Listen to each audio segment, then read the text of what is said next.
অনুরাগের ছোঁয়া ধারাবাহিকের আগামী পর্বে আমরা দেখতে পাবো শেষমেশ দীপা সূর্যের হাত ধরে সুস্থ হয়ে সূর্যকে নিজের মুখে সত্যিটা জানিয়ে সূর্যকে সাথে নিয়েই বাড়ি ফিরে এলো। হ্যাঁ বন্ধুরা, আমরা এমনটাই দেখতে পাবো অনুরাগের ছোঁয়া ধারাবাহিকের আগামী পর্বগুলোতে। কুমার দীপাকে শেষ করতে ফাঁদ পাতে, আর দীপাও নিজের অজান্তে কুমারের ফাঁদে পা দিয়ে ফেলে। দীপা কুমারের ফাঁদ থেকে নিজেকে বাঁচাতে ভয়াবহ মারাত্মক অ্যাক্সিডেন্টের মুখোমুখি হয়।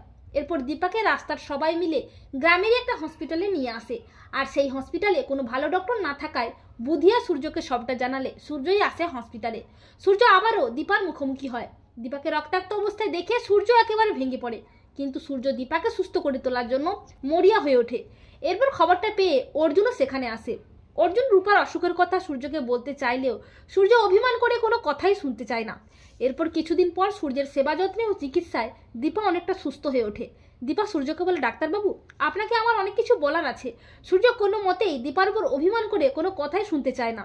দীপা সূর্যকে জড়িয়ে ধরে বলে, ডাক্তারবাবু, আপনাকে আজকে শুনতেই হবে। এই বলে দীপা রূপার সত্যিটা সূর্যকে জানায়।